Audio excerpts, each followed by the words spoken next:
Nós falaremos sobre Hebreus esse ano, e eu gostaria de tratar nessas duas primeiras aulas do ano, hoje e semana que vem, sobre o contexto da epístola, até para quando a gente for tratar os assuntos da epístola, a gente saiba o que o autor tinha em mente, o que se desejava, para que a gente não acabe cometendo heresias. E para começar o ano, a gente vai tratar talvez o assunto mais difícil da epístola, que é talvez a questão mais milenar da epístola, que é quem é o autor aos Hebreus. Quem escreveu a epístola aos Hebreus e por que isso é importante? Porque não é só o autor que se entra em discussão. Há outras questões dentro da epístola que também são discutidas até hoje. E muitas dessas questões são discutidas por quê? Porque não sabe quem é o autor. Então, por exemplo, quando Hebreus foi escrito? Para quem Hebreus foi escrito? Foi para a igreja de Jerusalém, depois da morte de Tiago? Foi para a igreja de judaizantes? Foi para a igreja de Roma, que eles estavam vivendo um contexto de perseguição em 49 depois de Cristo? Qual que é o propósito da epístola? É claro que é apresentar a superioridade de Cristo a partir dos elementos do Antigo Testamento. Isso dá para tirar da epístola. Mas, dentro de qual contexto se está dizendo que Jesus Cristo é superior ao Antigo Testamento? Qual que era o propósito de quem escreveu mostrar que Jesus era superior ao Antigo Testamento, aos elementos ritualísticos do Antigo Testamento? Então, para isso a gente precisa, pelo menos, ainda que não dê para ter certeza, mas para o nosso estudo ficar mais aprofundado, pelo menos um nome a gente tem que sair daqui hoje, tá bom? Pelo menos um autor, ainda que a gente tem que escolher e falar assim, ó, a gente vai seguir tal linha de estudo, entendendo que fulano é o autor da epístola aos Hebreus, certo? Antes de eu começar, quem você acha que é o autor da epístola aos Hebreus? A gente vai tratar então da autoria. Como os irmãos sabem, tem várias teorias, tem várias tentativas de se estabelecer quem é o autor. Tem Paulo, tem Mateus, tem Clemente de Roma, tem Apolo, tem Barnabé, tem Lucas, tem João Marcos, tem Maria, mãe de Jesus, tem João, apóstolo João, tem Priscila, tem Áquila. A igreja, ao longo dos séculos, trouxe várias pessoas e ficou jogando nome. Parece que em um determinado momento, um grupo de estudiosos olhou e falou assim, ó, vamos jogar qualquer nome aí. Quem que não estão falando ainda? Maria, mãe de Jesus. Então eu vou defender essa hipótese. Mas a gente vai ver dentro do relato de Hebreus como que se apresenta aí. Então, a gente já falou aí sobre por que estudar o autor. Coloca aí, testemunho histórico, Caio. Passa para mim, por favor. Testemunho histórico. Então vamos lá, ó. Eu vou falando o nome, você já vai passando aí, tá bom? Clemente de Roma. Clemente de Roma viveu no 1º século e no 2º século depois de Cristo. Ele escreveu uma epístola chamada Epístola aos Coríntios, que foi chamada de primeira epístola aos Coríntios de Clemente de Roma. Clemente foi bispo de Roma e ele escreveu essa epístola aos Coríntios. Ele foi um dos principais pais da igreja ali no 1º e 2º século. E nessa epístola ele já cita Hebreus como sendo palavra de Deus. A questão é que Clemente ele não fala de quem é a epístola.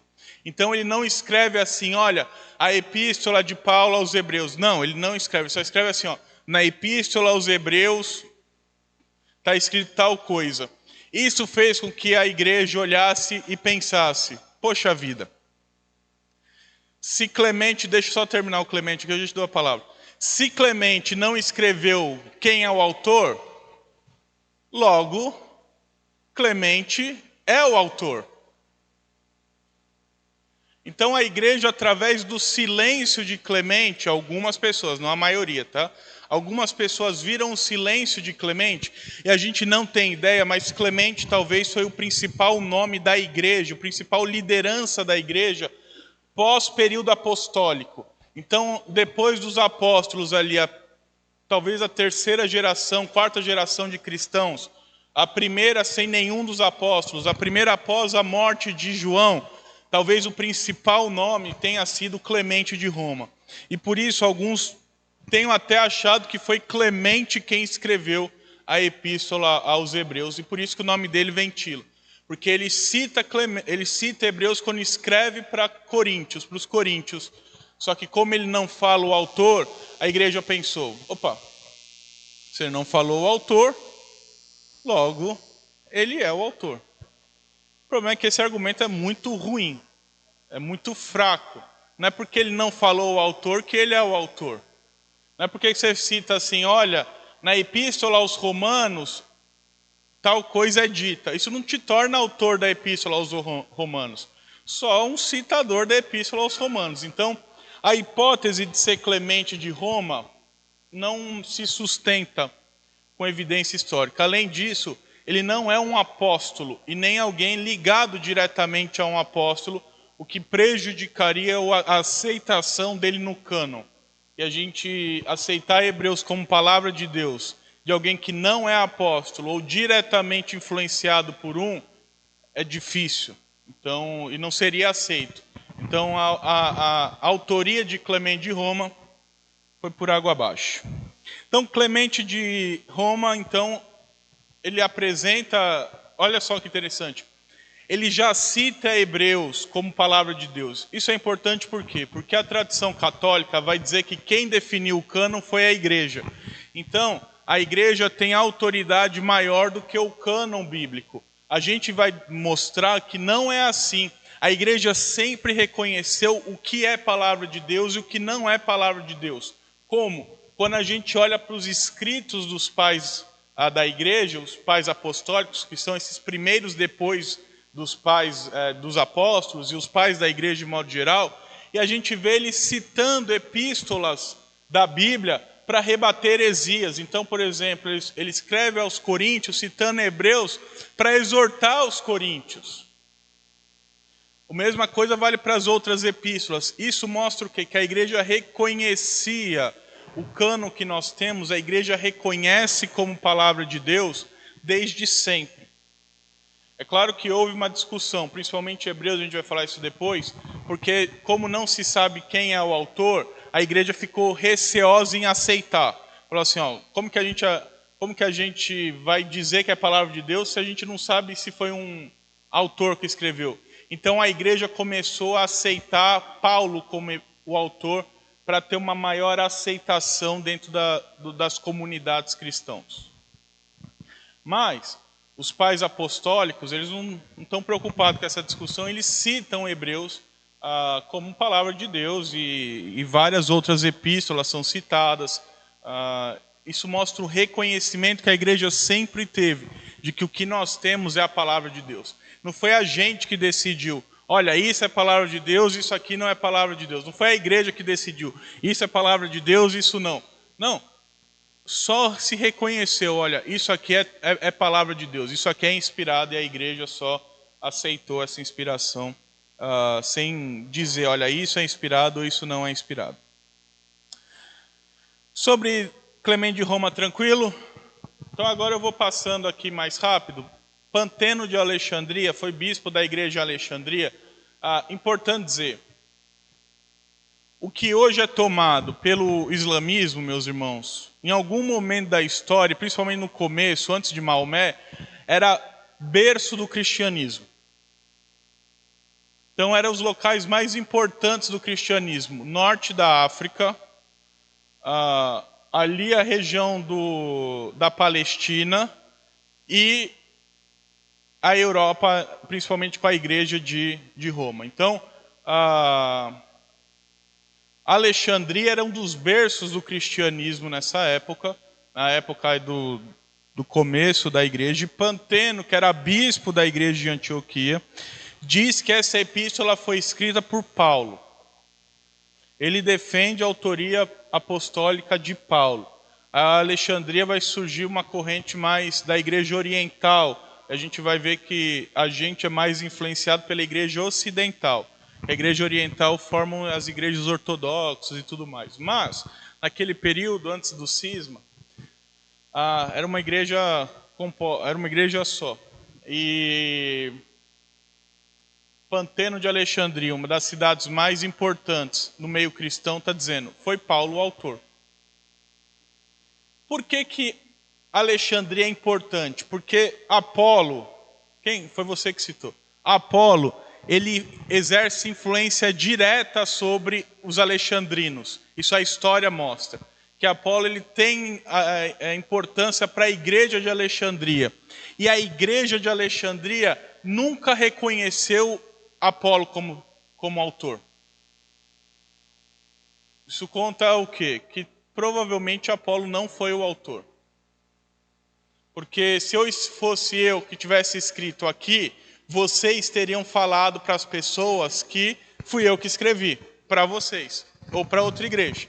Só que como vocês estão falando, não, foi fulano, foi cicrano, foi beltrano, o testemunho é qual? Apolo provavelmente não é. A gente vai tratar de Apolo daqui a pouco, porque é um dos principais, a gente trata daqui a pouco.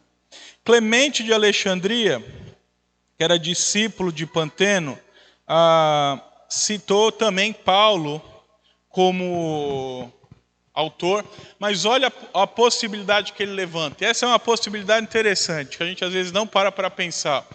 Ele diz que Paulo escreveu em hebraico, Hebreus, ou aramaico, e Lucas traduziu para o grego. E por isso explica a diferença de estilo de Hebreus para as epístolas de Paulo e parecer com Lucas Atos, porque Paulo é a mente que escreveu em hebraico e Lucas fez a tradução para o Novo Testamento. Uma possibilidade. Que é uma possibilidade também defendida por alguns. A gente às vezes fica falando que o autor é só um ou outro, aqui ele está trazendo uma espécie de dupla autoria. Ou Paulo escreveu e Lucas traduziu para o grego. Pergaminho 46, que é um pergaminho que existe em Hebreus, o pergaminho mais antigo de Hebreus, que tem lá o escrito de Hebreus, é um pergaminho de 200 depois de Cristo. Ele traz Hebreus como a 14ª epístola de Paulo, logo depois de Romanos. Então, se você abrir sua Bíblia, Romanos, depois vem 1 Coríntios. Nesse pergaminho é Romanos, Hebreus, 1 Coríntios. Deixando claro que Paulo era o autor da epístola aos Hebreus. Orígenes defendeu que há influência paulina sobre quem escreveu, mas que não foi o apóstolo por conta do estilo e da escrita. E ele vai citar que a escrita de Hebreus não é dura igual o discurso de Paulo em suas epístolas, igual a pregação de Paulo. Quer dizer, olha, é muito diferente o estilo. A gente vai tratar isso daqui a pouco, quando a gente for falar de cada possibilidade de autoria. Então ele defende quem?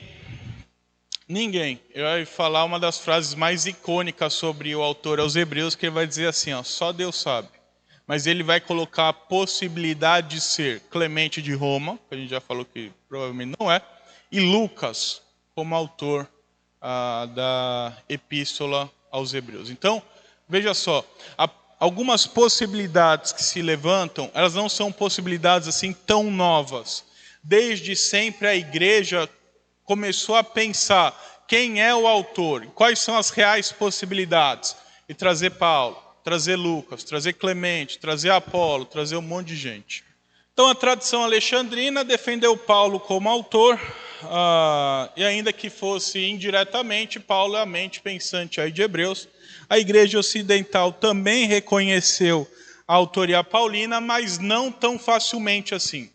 A igreja ocidental, eu digo, é a igreja aqui de Cartago, Roma, que é a igreja que nos influenciou de modo geral. A igreja ocidental só vai reconhecer Paulo como autor com ampla defesa a partir do século IV depois de Cristo. Antes disso, a maioria defendia Paulo, mas nem todo mundo defendia Paulo. Tertuliano, por exemplo, ele defendia que Barnabé tinha escrito a epístola aos Hebreus.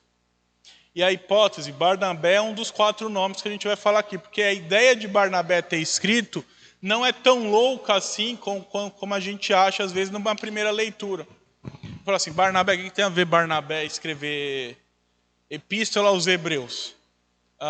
Mas tem fundamentação para ele defender isso. Justino Marte, olha que interessante, os bispos de Roma demoraram para defender Paulo como autor. Justino Marte, Gaio, Irineu, Hipólito de Roma fizeram uso de Hebreus e não mencionaram Paulo como autor da epístola.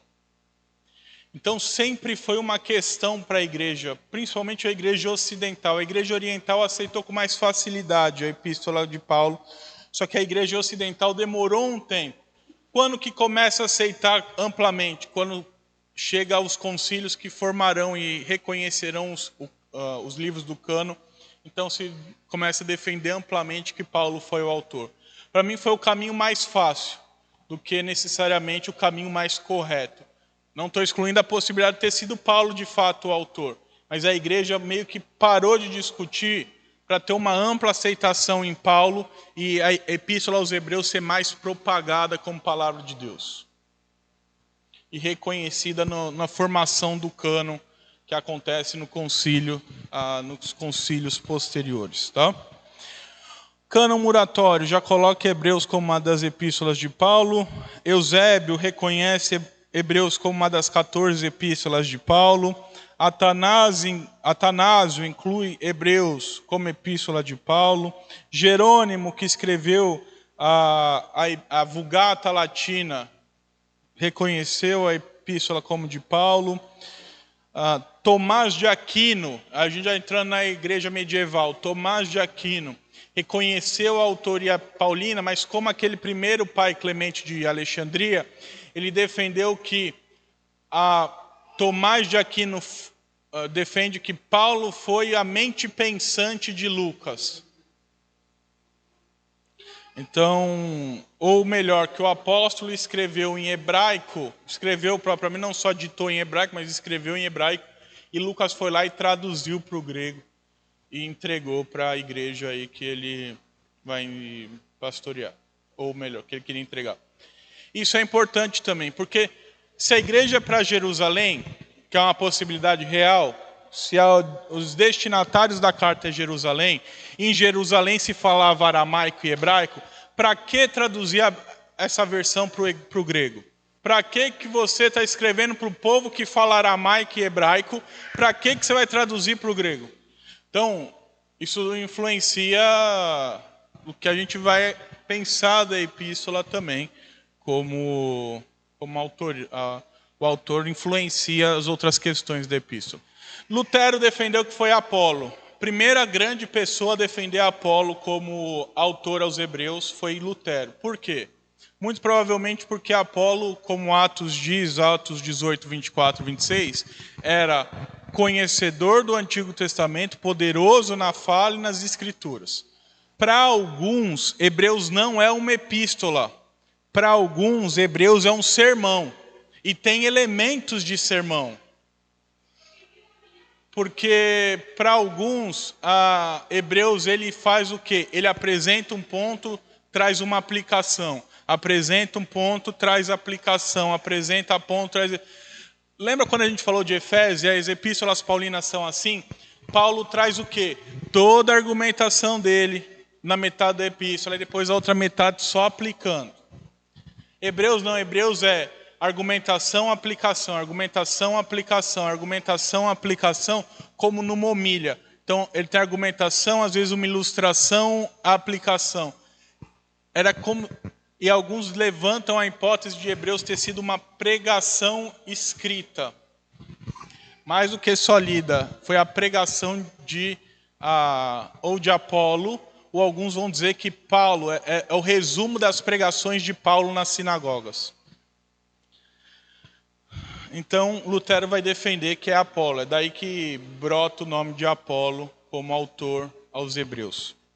Calvino disse que poderia ser Lucas, mas defendeu também a possibilidade de ser Clemente de Roma. Mas, sobretudo, ele disse que o autor deveria ser um apóstolo ou alguém ligado a um apóstolo, diretamente ligado a um apóstolo.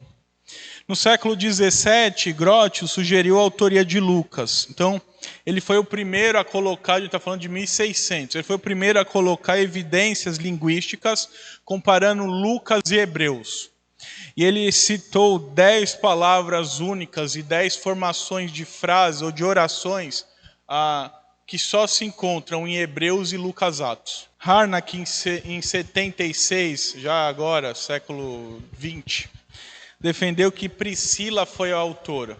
Ford propôs que Maria, mãe de Jesus, escreveu a epístola auxiliada por Lucas e João. Como eu falei, esses dois eu trouxe só por curiosidade, porque se for entrar na cabeça do cidadão que escreveu isso, aí precisa de nem só Deus para entender mesmo da onde que ele tirou Maria para escrever essa epístola como autora da epístola aos Hebreus. Certo, gente? Então, eu quero trazer agora um trecho de Hebreus, capítulo 13, versículo 23 e 24, que vai ser a nossa pista aí para descobrir quem é o autor.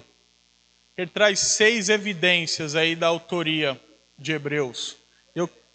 Hebreus 13, 23 e 24. Hebreus 13, 23 e 24 diz assim, ó: Notifico-vos que o irmão Timóteo foi posto em liberdade. Com ele, caso venha logo, vos verei. Saudai todos os vossos guias, bem como todos os santos, os da Itália vos saúdam.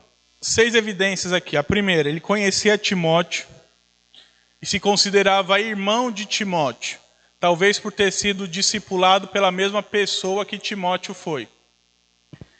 Tanto Timóteo quanto o autor viajavam juntos e pretendiam ir até a localidade dos hebreus. Timóteo ficou preso durante a vida do autor.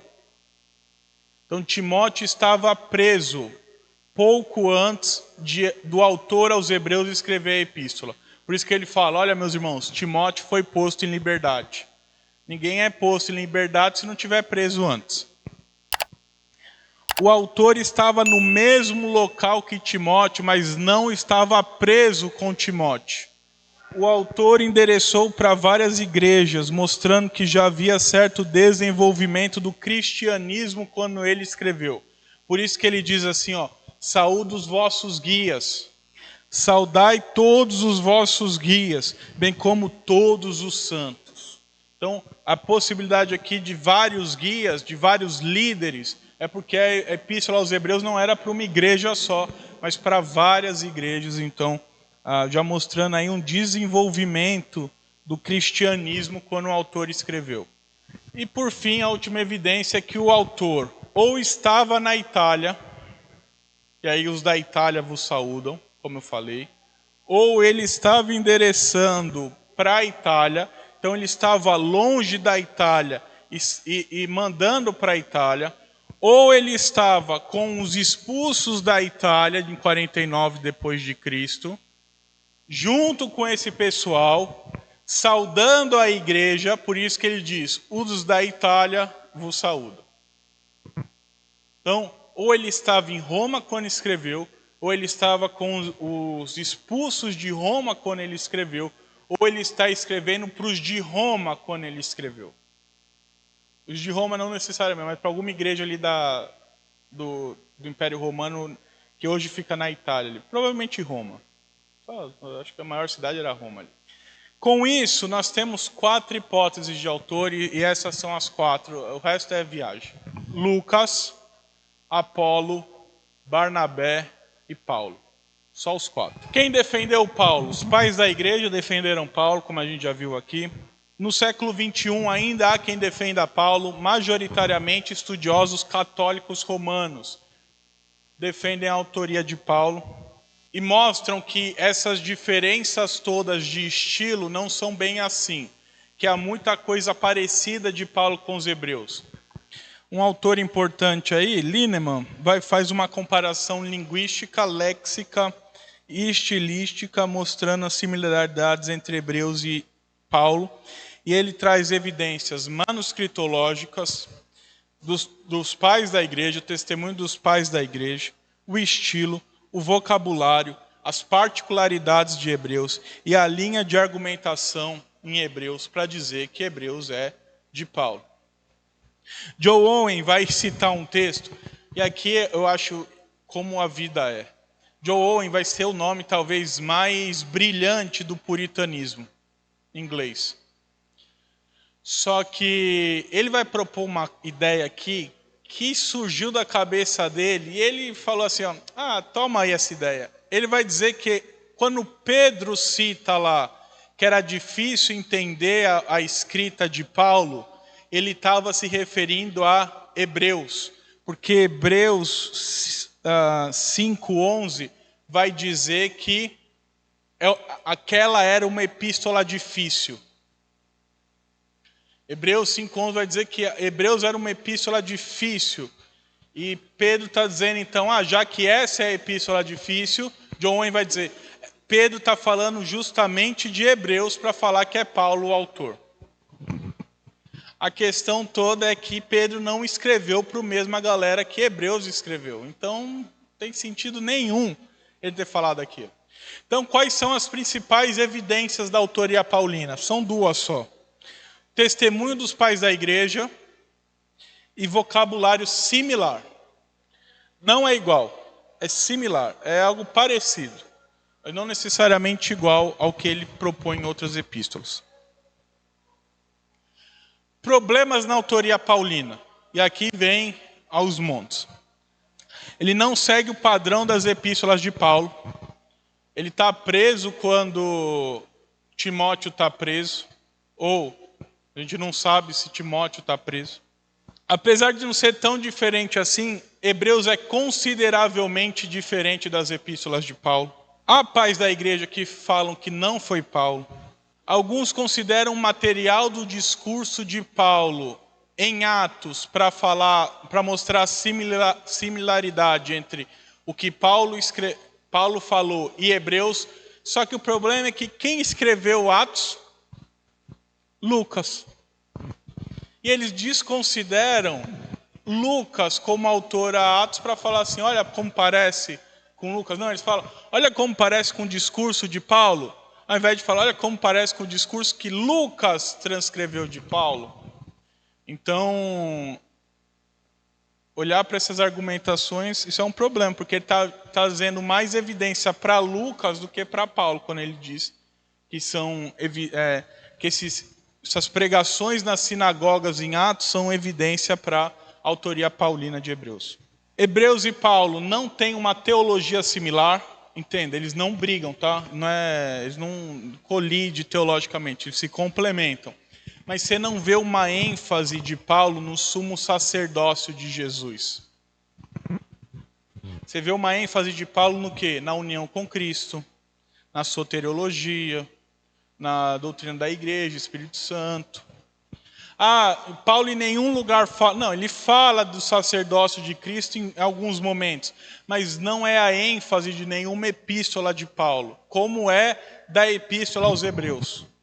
Então, apesar de não brigar com a teologia de Paulo, também não é como se fosse a mesma teologia ali sendo produzida.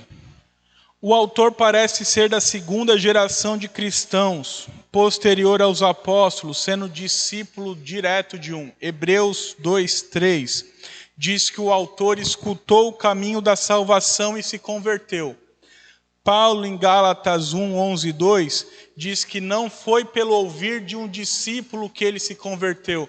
E Atos narra isso, mas foi pelo próprio Jesus aparecendo no novo céu e nova terra e revelando para ele a salvação.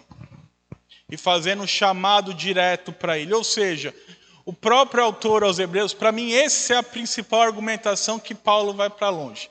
Ele diz, eu me converti escutando alguém pregar para mim. E Paulo diz, eu me converti com Jesus vindo pregar para mim. Há uma evidência muito grande do uso que o autor aos Hebreus faz, e como o autor aos Hebreus faz uso diferente da palavra de Deus do que Paulo faz. Se você pegar a citação do Salmo 8, em 1 Coríntios 15:27 e Efésios 1:22, é diferente de como ele é citado em Hebreus 1:2-7. Porque o autor aos Hebreus usa claramente a Septuaginta, então ele faz até as omissões da Septuaginta, ele usa. Enquanto Paulo provavelmente usa o texto massorético. E esse texto massorético traz o complemento que o autor aos Hebreus meio que omite, porque ele faz uso da Septuaginta, e essa omissão está na Septuaginta. Olha o que diz aí, ó, 27. Porque todas as coisas sujeitou debaixo dos pés. E quando diz que todas as coisas lhe estão sujeitas, ele já está fazendo a aplicação da coisa. Efésios 1, 22. E pôs todas as coisas debaixo dos pés.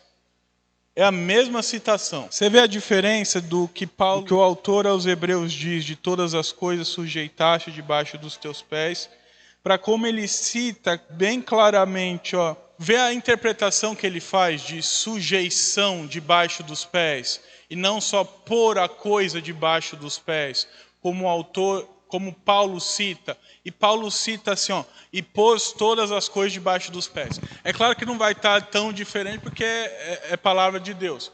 Mas o autor aos Hebreus, e 1 Coríntios e Efésios 1, você viu como a citação foi igual? E pôs todas as coisas debaixo dos pés. E aqui o autor aos Hebreus vai dizer que ele sujeitou todas as coisas debaixo dos seus pés. Então a variação do que tange aí a citação do apóstolo para o... Olha só, o justo viverá pela fé, essa é a citação.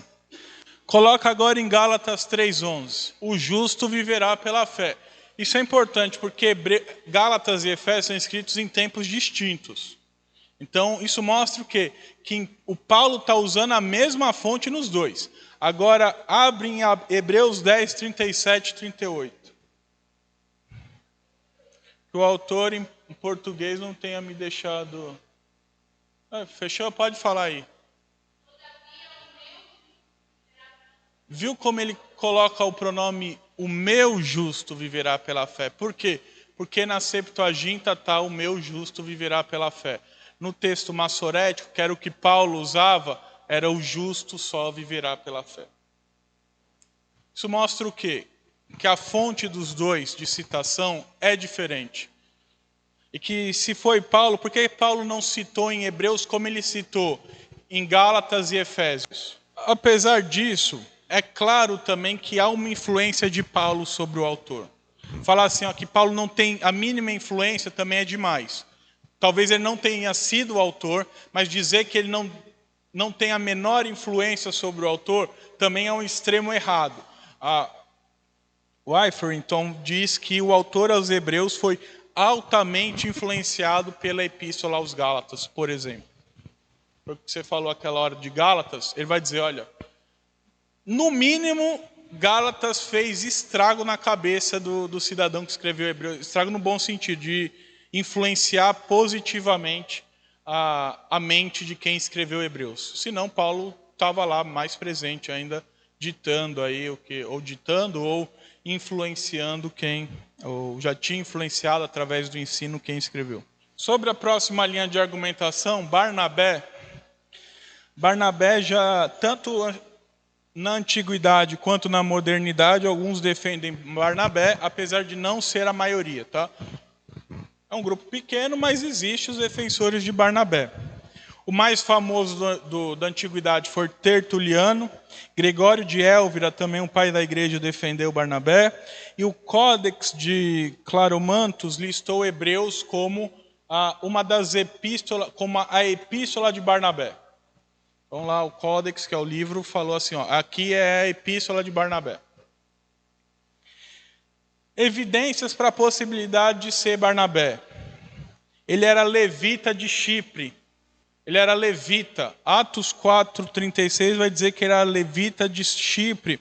Por isso ele teria tanto interesse e conhecimento no Antigo Testamento e dos ritos e sacrifícios tratados em Hebreus. Barnabé era do círculo de Paulo e conhecia Timóteo desde o início da trajetória dele. Barnabé está intimamente ligado ao helenismo, tanto que é escolhido por Deus para sair de Antioquia e levar o evangelho à Ásia Menor e às igrejas de influência helenística espalhados pela terra ali do Império Romano, junto com Paulo, tanto que ele é o coordenador da primeira viagem missionária e Paulo é seu cooperador dentro da primeira viagem missionária. Barnabé é chamado de filho da exortação, Atos 4,36. E a epístola aos Hebreus é chamada de palavra de exortação, Hebreus 13:22. E nós podemos ver uma influência de Paulo aí sobre Barnabé, tanto na primeira viagem missionária dos dois. Então, se foi Barnabé, é uma epístola mais cedo do que... uma epístola mais jovem aí, se a gente pode dizer assim, escrita aí durante a primeira viagem missionária. E por isso justifica o uso do pronome nós em Hebreus 6:11 e Hebreus 13:18, mostrando que se foi Barnabé estava junto de Paulo quando escreveu aí a epístola aos Hebreus. Argumentação contrária a Barnabé. Poucos são favoráveis aos pais da igreja. Poucos dos pais da igreja são favoráveis a Barnabé. E os levitas, na época de Barnabé, eles eram mais conservadores do que os sacerdotes da época de Barnabé. E eles teriam algumas dificuldades com o rito principalmente de Hebreus 7. A visão dos levitas era um pouco diferente dos sacerdotes dos altos sacerdotes de Israel. O que traria uma dificuldade em Hebreus 7, por exemplo. Mas é uma possibilidade de ter sido homem aí também. Além disso, tem poucos livros que mostram Barnabé. Tem uma epístola de Barnabé, tem esse livro apócrifo.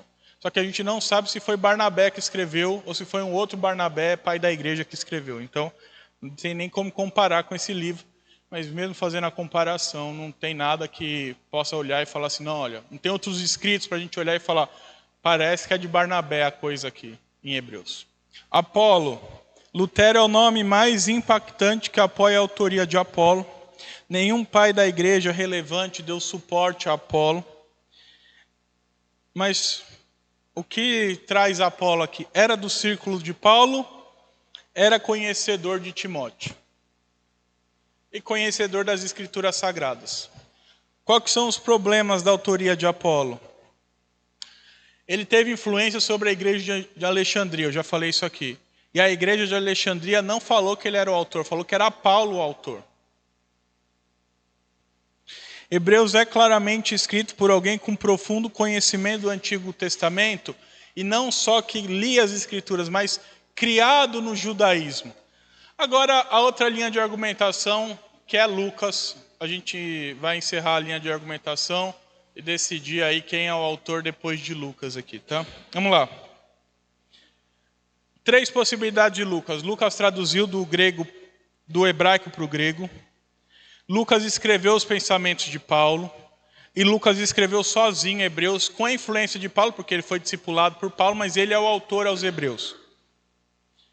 Quem traz essa possibilidade? Estudiosos modernos e alguns pais da igreja trazem Lucas.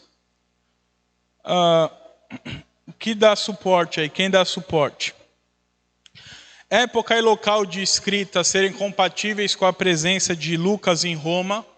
Então, a ideia é, Paulo foi preso, Paulo morreu. Timóteo chegou, foi preso, Lucas ainda está lá agora com Timóteo. Esteve com Paulo e está com Timóteo. Somente o estilo de escrita de Lucas e Hebreus se aproximam do estilo clássico do grego. A similaridade de vocabulário notado já pelos pais da igreja. Hebreus apresenta 53 palavras que se repetem somente em Lucas Atos. 2/3 do vocabulário de Hebreus se repete em Lucas Atos. As referências à medicina, anatomia dieta e terapia do corpo humano, como se o autor fosse um profundo conhecedor ou um médico.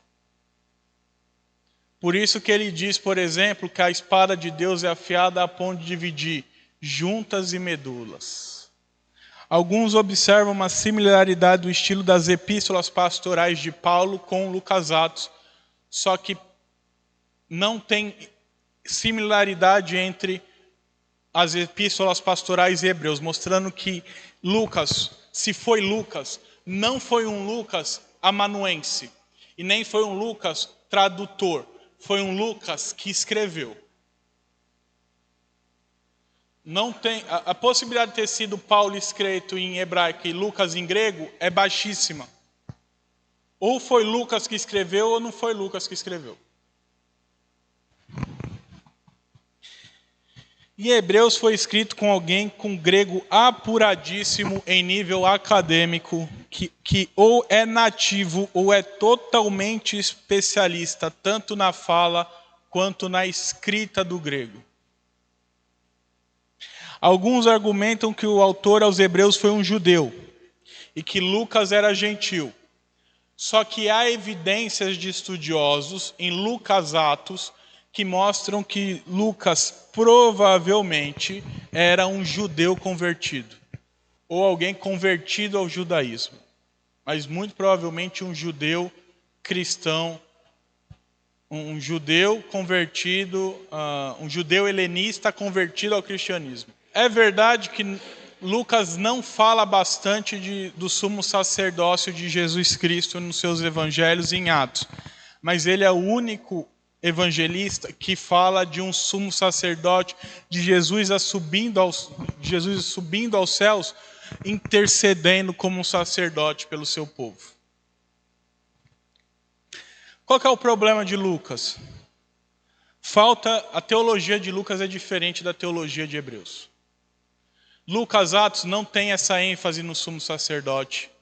Lucas Atos não tem essa ênfase na cruz de Cristo. Se você ler todos os evangelhos, o evangelho que menos trata da semana da paixão ali, ou do sacrifício de Jesus, é Lucas. Lucas destina 1/4 do seu evangelho para falar disso. É bastante. Mas Mateus traz 1/3, Marcos traz 1/3, João traz metade do seu evangelho. A conclusão que a gente chega, então, é a pergunta: quem é o autor? Eu dei nota, tá? De 4-1, para saber, assim, chegar num consenso. Falei, já que não dá, vamos dar nota aí. Então, de 1-4. 1 é quem menos tem, 4 é quem mais tem dentre os 4 ali.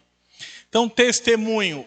Paulo é 4, Barnabé é 3, Lucas é 2, Apolo é 1. Estilo literário. Paulo é 3, Apolo é 1, Barnabé é 2, Lucas é 4. Teologia, Paulo é 3, Apolo é 1, Barnabé é 4 e Lucas é 2. Cultura grega, Paulo 3, Apolo 2, Barnabé 1, Lucas 4. Consistência com os livros, Paulo 3, Apolo 1, Barnabé 2, Lucas 4. Consistência com o livro, antes da gente chegar no veredito, é o seguinte. Lucas Atos é muito parecido na sua introdução com Hebreus. Não tem autor, já vai falando que tem para falar. Por isso que o pastor tende a achar que é Lucas o autor. Eu acho que é Lucas o autor. Só que Paulo, a igreja sempre achou que é Paulo. Paulo é o autor para a igreja. Assim, a igreja sempre achou que foi Paulo. Por isso que eu não vou tomar decisão. Quem vai tomar a decisão de quem vai ser o autor vai ser os irmãos. Quem a igreja decidir, a gente segue a linha. Porque assim, vai ser o jeito mais fácil. Porque se sempre se considerou Paulo, eu creio que é Lucas. Por isso que a gente vai estudar Hebreus de acordo com a visão do autor que os irmãos decidirem.